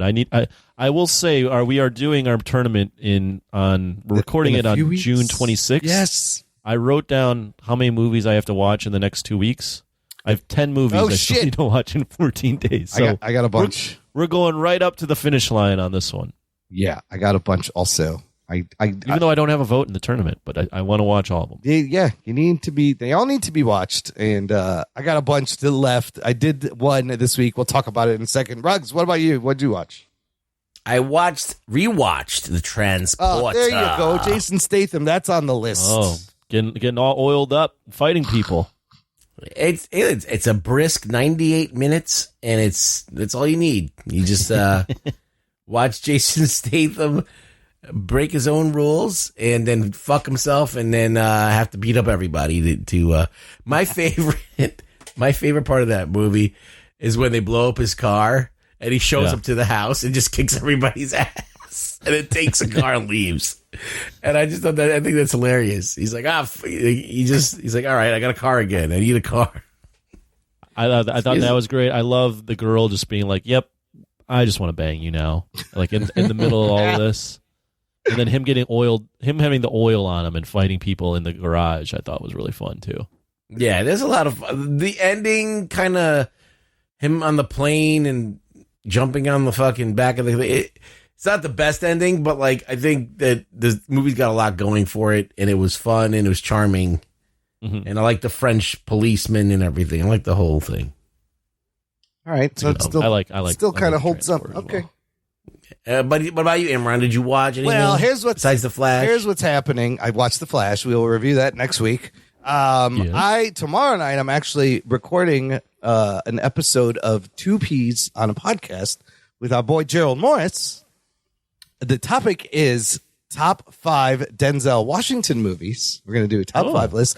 So in research, and there's one on our list, I watched a bunch of Denzel Washington movies in the last few days. Here's what I watched. First, I started with the... Look, you're doing homework for another... You're abandoning us again? No, but it also ties in to our thing, and when I go on his show, you can be damn sure I'm going to plug the fucking tournament because it all ties in. So it's just cross promotion. Goddamn traitor. I'm thinking ahead. This Denzel movie is on our list. It is The Equalizer from 2014. So I watched that first. It replaced another movie. This movie is a lot of fun. He's pretty fucking badass in this, Denzel, as a guy Watch that. who he works at a Home Depot and just is very like meticulous about his surroundings, just wants to be left alone and gets caught up in a whole thing with a girl who's being trafficked by Russian gangsters. And then he just has to systematically murder them. And it's pretty, he's fucking badass. And like the funniest thing is like the final scene is in a Home Depot type store and they think they have him when really you don't want to be trapped in a Home Depot with this fucking guy because there are just materials around to make. He just becomes Macaulay Yes, Culkin. deadly weapons and traps all around him that he knows how to use very well. It's fucking fun to watch. Can't wait But to watch that one. it's good, and like there's a third one coming out. I kind of want to watch the second one. The ending is a little implausible. It's a little bit of a reach, but it does kind of put a nice button on the whole thing.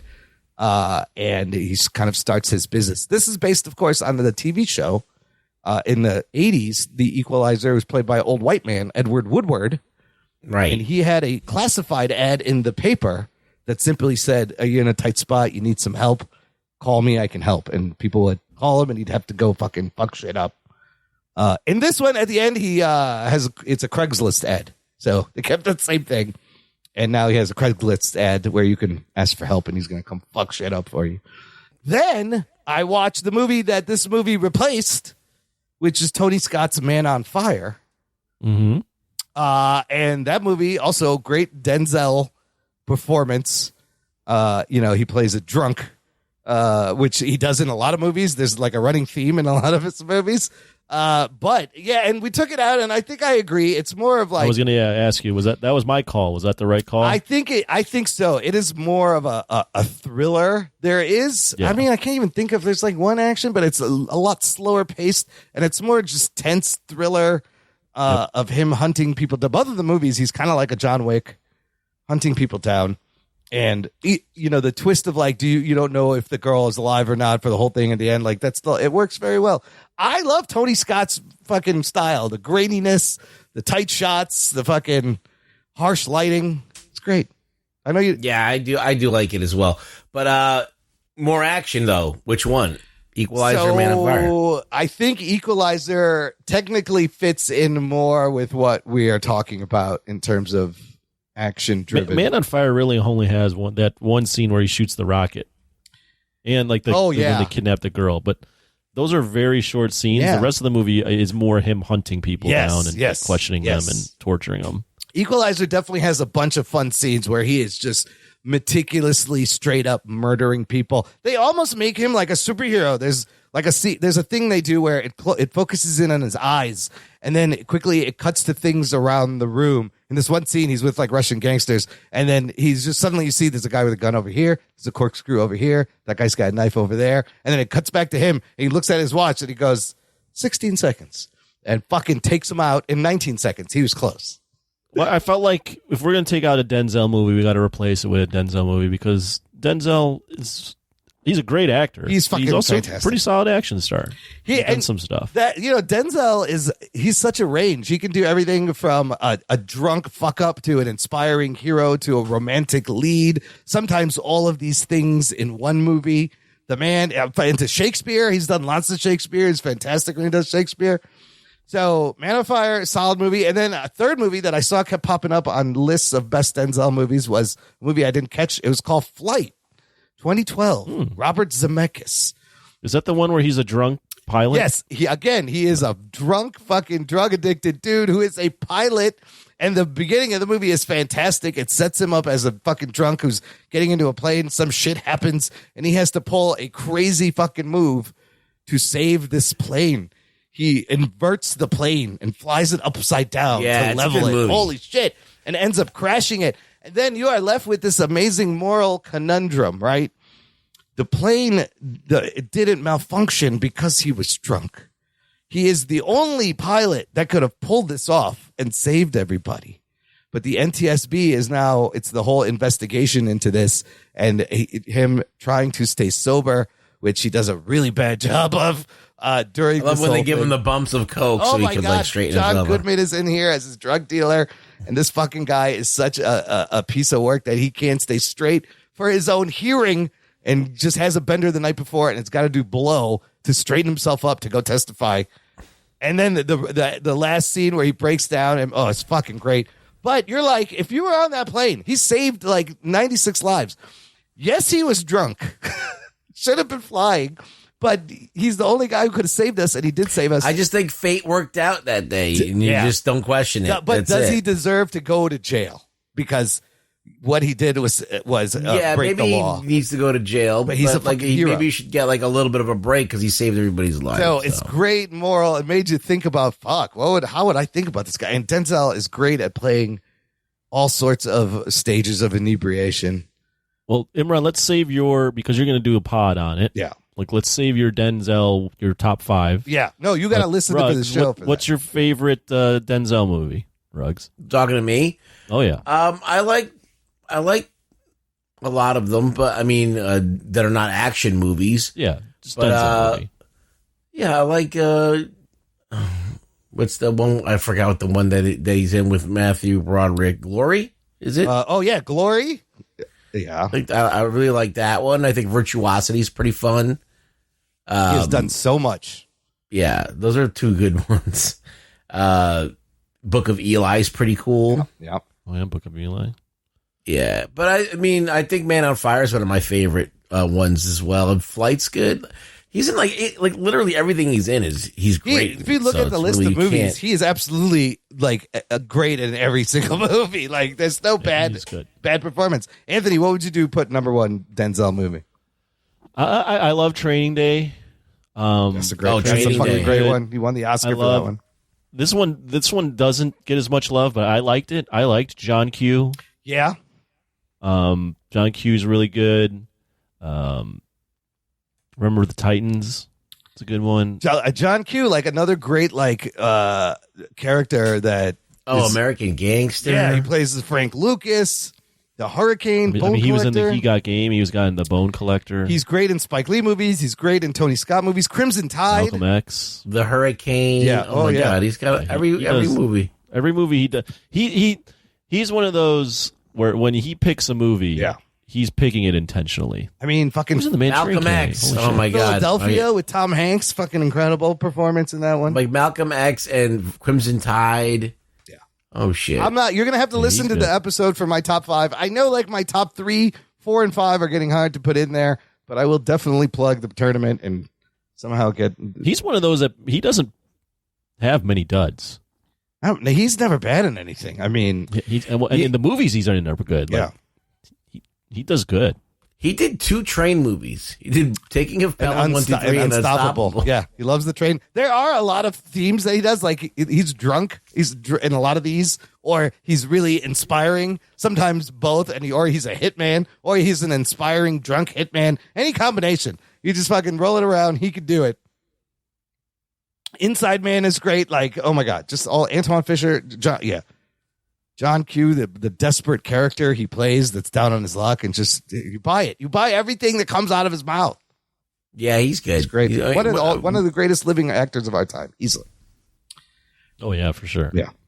All right, that's it for this week. Remember, listener, check out The Flash. We will have a full spoiler review next week. We'd love to hear your instant reactions. Join the Facebook group. Join our Patreon to hear our instant reactions. Ruggs, where can the listener find you? You can find me at Really Rug Boy on Twitter. All that shit is in the episode description. I got links at our website, jockandnerd.com. Most important thing, share the show with your geek buddies. We'd appreciate it. Thanks for listening to the Jock and Nerd podcast. My name is Imran. My name's Anthony. He's the jock. He's the nerd. We'll peep you next time. This is going great. We need more money. I fucking loved it. I really don't give a shit.